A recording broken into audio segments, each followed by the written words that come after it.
Option அன்பர்கள் அனைவருக்கும் வணக்கம். ஆப்ஷன் கிரிக்கெட் சேனல் மூலம் உங்களை சந்திப்பதில் மிக்க மகிழ்ச்சி அடைகிறேன். நான் உங்கள் சந்தோஷ். நான் செபியில் பதிப்பெற்ற பங்காளர் கிடையாது. இது பயிற்சிக்கான காணொலி. எந்த பரிந்துரையும் நாம் வழங்குவது இல்லை. டிஸ்க்ளைமர் படிச்சுக்கோங்க. நேற்றைய தினம் காணொலி பதிவு பண்ண முடியல, அதனால் அந்த பதிவு இன்றைக்கு நான் பதிவு பண்ணுறேன். நேற்றைய தினம் என்னுடைய இளைய மகனுக்கு பிறந்தநாள் வாழ்த்துக்கள் கூறிய அனைவருக்கும் மிக்க நன்றி. ஓகே, இப்போ நமக்கு 6ஆம் தேதி நமக்கு என்ன நடந்தது அப்படிங்கிறத நம்ம மார்க்கெட் லவ் லெட்டர் எழுத போகிறோம். வாங்க பார்க்கலாம். நம்ம தொடர்ச்சியாக ஒரு விஷயத்தை பார்த்து நம்ம என்னென்னு தெரிஞ்சுக்கிட்டோமோ அது லவ் லெட்டர் மாதிரி நீங்கள் டெய்லி எழுதிட்டு வந்தால் தான் மார்க்கெட்டில் சில ஸ்ட்ராட்டஜியை நீங்கள் பிடிக்க முடியும். அதற்கு ஒவ்வொரு பாயிண்ட்டாக நம்ம பார்க்கணும். இப்போது ஃபஸ்ட் நம்ம தனிப்பட்ட முறையில் ஒரு நாளோட ரேஞ்ச் பார்க்கணும். அப்போ ஒரு நாளோட ரேஞ்ச் ஹையுக்கும் லோவுக்கும் உண்டான தொலைவு. அப்போ இது பார்க்க போகும்போது நம்மளுக்கு 360 புள்ளிகள் பக்கம் நமக்கு வருகிறது. அப்போது என்ன மாற ஓப்பன் ஃபஸ்ட்டு நடந்திருக்காங்க. அப்போ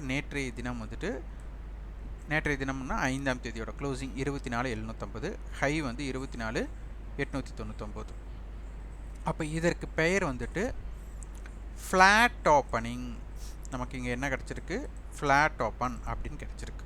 ஓகே, ரெண்டாவது பாயிண்ட், இந்த ஃப்ளாட் ஓப்பன் நடக்கும்போது yesterday low or high. Flat ஓப்பனுங்கும்போது ப்ரீவியஸ் க்ளோஸ் நியரே ஓப்பன் ஆகிறதுனால தான் ஃப்ளாட் ஓப்பன். அப்போ அதுக்கப்புறம் நம்மளுக்கு எஸ்டர்டே ஹை எஸ்டர்டே லோவை பிரேக் பண்ணியிருக்கா அப்படின்னு பார்க்கணும்.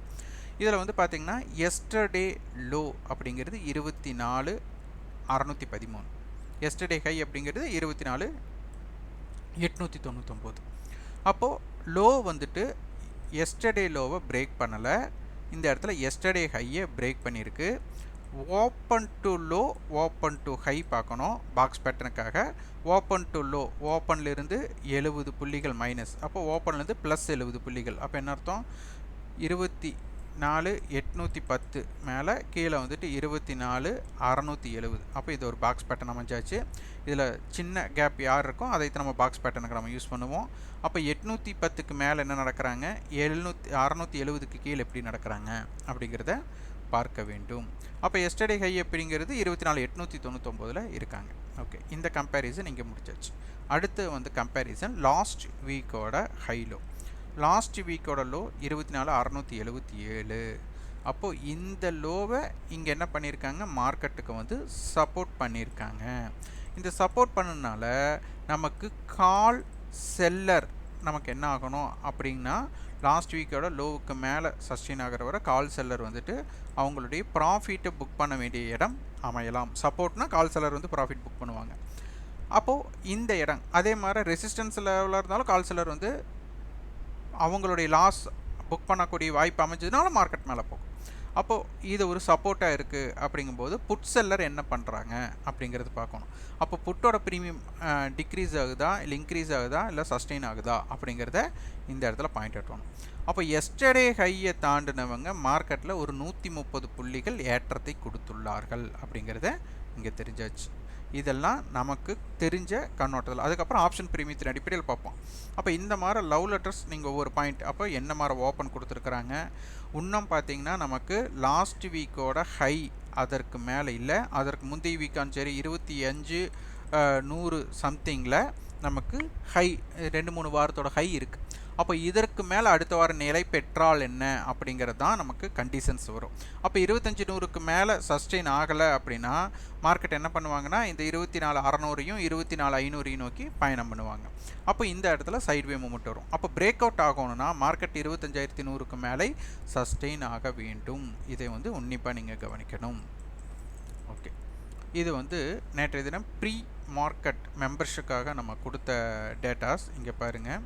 நம்ம காலையிலேயே 24,875 அப்படிங்கிறது ஒரு பேஸ் லெவல் கொடுத்துட்டு 24,850 டு 24,900 இது ஃபியூச்சருக்கு நான் கொடுத்த லெவல். அதுக்கப்புறம் 24,775, 24,650, டாப் சைட் 24,930, 25,050 நம்ம கொடுத்தது. என்ன நடந்திருக்காங்க அப்படிங்கிறத இங்கே பார்க்கணும்.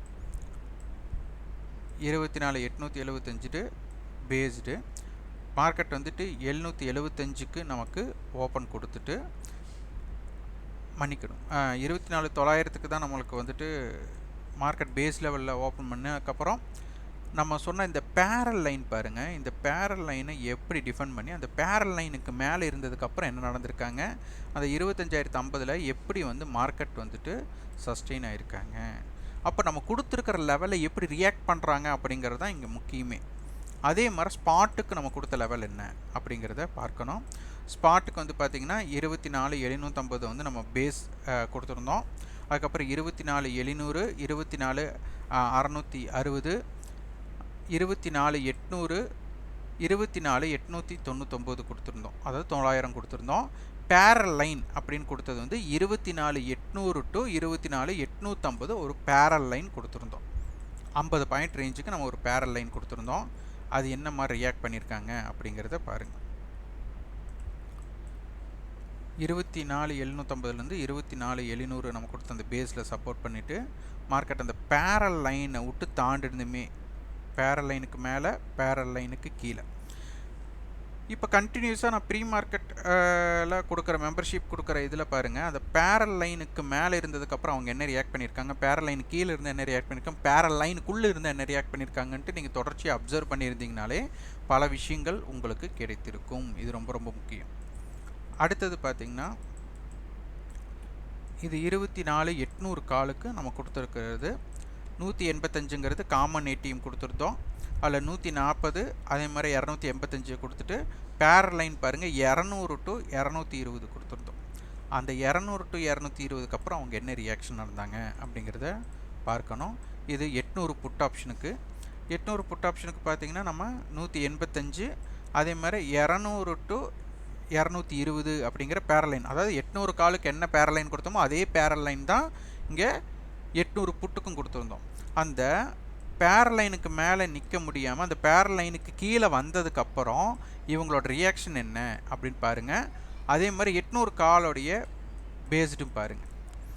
அதே மாதிரி நம்ம 24,800 பேஸ் பண்ணனால அதோட ஏடிஎம் வந்துட்டு 185னால நம்ம வந்து எட்ஜ் ரேஞ்சாக 24,600, 24,800 மையம் வச்சு மிட் பாயிண்ட்டோட ஃபார்முலாவில் 25,000. அப்போ 24,600, 25,000 இவங்க தான் டிஃபெண்ட் பண்ண போகிறாங்க. 24,800 காரணம் என்ன அப்படின்னா மீட்டிங் பாயிண்ட்டில் இது 200 பாயிண்ட்ஸ் இதுக்கு கேப்னா இதுக்கும் 200 பாயிண்ட்ஸை வச்சு நம்ம எடுத்திருந்தது. அப்போ இதில் பார்த்தீங்கன்னா 24,600 கால் ஆப்ஷனுக்கு நம்ம வந்துட்டு இவங்க 2 பேர்த்தையும் மீட்டிங் பாயிண்ட் போட்டியாளர் எடுக்கும்போது 310 அப்படிங்கிறத காமன் ஏடிஎம், 230 பேரல் லைன் பார்த்தீங்கன்னா 330 டு 350 கொடுத்துருந்தோம், 430 ஒரு ரெசிஸ்டன்ஸ் கொடுத்துருந்தோம். அப்போ இந்த ஜோன் எப்படி ஒர்க் ஆகிருக்கு அப்படிங்கிறதை நீங்கள் பார்க்க வேண்டும். அதே மாதிரி 25,000 புட்டுக்கு பார்த்தீங்கன்னா 310 நம்ம காமன் ஏடிஎம், பேரல் லைன் வந்து 330 டு 350 கொடுத்துருந்தோம். அடுத்து வந்துட்டு 430 சேம் 24,600 காலுக்கு என்ன கொடுத்தோமோ அதே பாயிண்ட்டை தான் இங்கேயும் கொடுத்துருந்தோம். எப்படி ரியாக்ட் ஆகிருக்காங்க அப்படிங்கிறதை பாருங்கள்.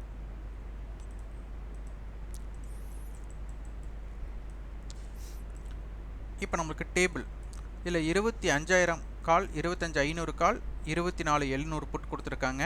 இது வந்துட்டு வேல்யூம் வைஸில் நம்ம பிரிச்சுருக்கிறோம். வேல்யூ வைஸில் என்ன நடந்திருக்கு அப்படிங்கிறத பார்க்கலாம். 25,000 கால், 24,800 கால், 25,000 கால் கொடுத்துருக்காங்க. இது ஒரு மல்டிபிள் ஹெச். அப்போ 25,000 கால், 25,000 புட். அப்போது அடுத்த வணிகத்தில் 25,000 கால் ஆப்ஷன் ப்ரீவியஸ் க்ளோஸுக்கு மேலேயும்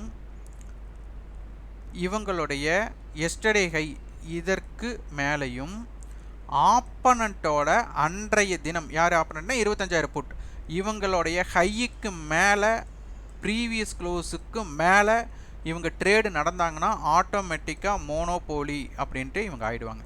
அப்போ இவங்க ஆனாங்க அப்படின்னா இதோடைய இம்பேக்ட் அப்படிங்கிறது மார்க்கெட்டை மேல் நோக்கி இருக்கிறதுக்கு வாய்ப்பாக இருக்கும். அதர்வைஸ் 25,000 கால் நமக்கு ப்ரீவியஸ் க்ளோஸுக்கு மேலே இல்லை அப்படின்னா கால் செல்லர் அப்படிங்கிறவங்க இம்பேக்ட் பண்ண ஆரம்பிச்சிடுவாங்க. இம்பேக்ட் பண்ண ஆரம்பிச்சா என்ன ஆகிடும், மார்க்கெட் கீழே போய்டும். அப்போது இவங்க ஓப்பனுக்கு கீழே, மார்க்கெட் வந்து ஓப்பனுக்கு கீழே, எஸ்டர்டே ஹைக்கு கீழே, ப்ரீவியஸ் க்ளோஸுக்கு கீழே இருக்க வேண்டிய கட்டாயம் ஏற்பட்டுச்சு அப்படின்னா மார்க்கெட் வந்து ஒரு சைடுவே அல்லது இறக்கம் அடைய நேரிடும். அப்போ அதனால் 25,000 கால் புட்டு தான் நம்மளுக்கு என்ன ஆகுதுன்னா அடுத்த வணிகத்தை டிசைட் பண்ண போகிறாங்க அப்படிங்கிறது இங்கே நமக்கு தெரிஞ்சாச்சு. அடுத்தது நம்ம 25,050 கால் புட் நமக்கு வந்துட்டு நீங்கள் 25,000 கால் புட்டியும் எடுத்துக்கலாம், 25,050 கால் புட்டி எடுத்துக்கலாம், எது வேணாலும் நீங்கள் எடுத்துக்கலாம். ஏன்னா இது 21 பாயிண்ட்ஸ் டிஃப்ரென்ஸ் கம்மியாக இருக்கிறனால நான் 25,050 எடுத்திருக்கேன். நீங்கள் 25,000 கால் புட்டும் கூட எடுத்து போட்டு பார்த்து கொள்ளலாம். அப்போ இது வந்து பார்த்திங்கன்னா நமக்கு ஒரு 165 ரூபா அப்படின்னு நம்மளுக்கு வருது. அப்போ 150ன்னு வச்சுக்கலாம். 25,050, 24,900, 25,200. அப்போ இவங்களை கட்டுப்படுத்த போகிறாங்க. இவங்க இங்கே டம்ப் பண்ணுவாங்க, இவங்க இங்கே ஃபைட் பண்ணுவாங்க. அப்போ இதை பேஸ் பண்ணி நம்ம வந்துட்டு இம்பேக்ட் பண்ணணும். அப்போ அடுத்தது லோ ஜோன் அப்படின்னு பார்த்தா 25,050 ப்ளஸ் 53. அப்போ என்ன அர்த்தம்? 25,103 அப்படிங்கிற டேட்டாவும் இங்கே 170னா அப்போ 24,870 அப்படிங்கிற ரேஞ்ச் நமக்கு வர நேரிடும். அப்போ இதையும் நீங்கள் முக்கியத்துவம் கொடுத்து பார்க்க வேண்டும். இம்ப்ளைட் வாலிட்டி எப்படி இருக்குன்னு பார்த்தா கொஞ்சம் இம்பேலன்ஸ்டு இருக்குது. இங்கே வந்துட்டு ஒரு 12 அதே மாதிரி 13 இருக்குது. அப்போது டைம் வேல்யூ பேஸ் பண்ணி பார்க்கணும். ஆக மொத்தம் மார்க்கெட் 25,100க்கு மேலே நிலை பெற்றால் அப்படிங்கிறது இங்கே மிக மிக முக்கியமாக இருக்குது. அதனால் வந்துட்டு இந்த குறிப்புகள் இந்த ஃபார்முலாஸை ஓரளவுக்கு மார்க்கெட்டில் நீங்கள் அப்டேட் பண்ணிட்டீங்க அப்படின்னா கால் செல்லர் புட் செல்லர் அப்படிங்கிறது என்ன மாதிரி தாக்கத்தை ஏற்படுத்த போகிறாங்க அப்படிங்கிறது இருக்கும். இதை தான் நமக்கு சூட்சமம். அதனால் இதை பேஸ் பண்ணி மார்க்கெட் என்ன மாதிரி ஓப்பன் நடந்திருக்காங்க, என்ன மாதிரி லாஸ்ட் வீக்கோட கம்பேர் பண்ணும்போது எப்படி இருக்குது, ஃப்ளாட் ஓப்பன் ஆனதுக்கப்புறம் என்ன இம்பேக்ட் பண்ணாங்க அப்படிங்கிறது எல்லாம் எடுத்துகிட்டு இது தொடர்ச்சியாக இது எழுதிட்டு வந்தாலே உங்களுக்கு டெய்லி நீங்கள் ட்ரேட் பண்ணணுன்ட்டு இல்லை, உங்களுக்கு வாய்ப்பு இருக்கிற அன்றைக்கி நீங்கள் ட்ரேட் பண்ணாலே உங்களுக்கு வந்து சாலிடாக ரிட்டர்ன்ஸ் கிடைக்க ஆரம்பிக்கும். ட்ரேடை குறைக்க பாருங்கள். எப்போ உங்களுக்கு ஏற்ற ட்ரேட் அமையுதுன்னு செக் பண்ணுங்கள். அப்போ அந்த ட்ரேடில் மட்டும் நீங்கள் ட்ரேட் பண்ணிங்கன்னா உங்களுக்கு எளிதாக மார்க்கெட்டில் இருக்கலாம். அதனால தான் மார்க்கெட்டுக்கு லவ் லெட்டர் எழுதணும். லவ் லெட்டர் நீங்கள் தொடர்ச்சியாக எழுத என்ன ஆகும்னா தொடர்ச்சி இந்த பாயிண்ட்ஸ் இந்த நம்பர்ஸை பார்க்க இந்த நம்பர்ஸ் அப்படியே உங்கள் மனசுக்குள்ளே பதிஞ்சிடும். பதியும் போது உங்களுக்கே தெரியும் இந்த அன்னைக்கு இப்படியெல்லாம் வாய்ப்பு இருக்குது அப்படிங்கிறது உங்கள் மனசே சொல்லும். ஏன்னா தொடர்ச்சியாக ஒன்று பார்க்குறோம் அப்படின்னா அதில் வந்து நம்ம என்ன பண்ணிவிடுவோம் அப்படின்னா எக்ஸ்பீரியன்ஸ்ட் ஆகிடும். எப்போவுமே மார்க்கெட்டை பார்க்க யாரும் சொல்லித்தரது கிடையாது. நம்மளுடைய சேனல் வந்துட்டு அதன் முக்கிய நோக்கமே உங்களை மார்க்கெட்டை எப்படி பார்க்க வைக்கிறது அப்படிங்கிறது தான். அதனால் நாங்கள் ட்ரேடுக்கு இம்பார்ட்டன்ட் கொடுக்குறதில்ல, மார்க்கெட்டை நீங்கள் உங்களை பார்க்க வைக்கிறோம். உங்களுக்கு மார்க்கெட்டை தொடர்ச்சியை பார்த்தாலே என்ன பண்ணணும் அப்படிங்கிறது உங்களுக்கு தெரிஞ்சிடும். அதுக்கப்புறம் நீங்கள் முடிவு பண்ணிக்கோங்க.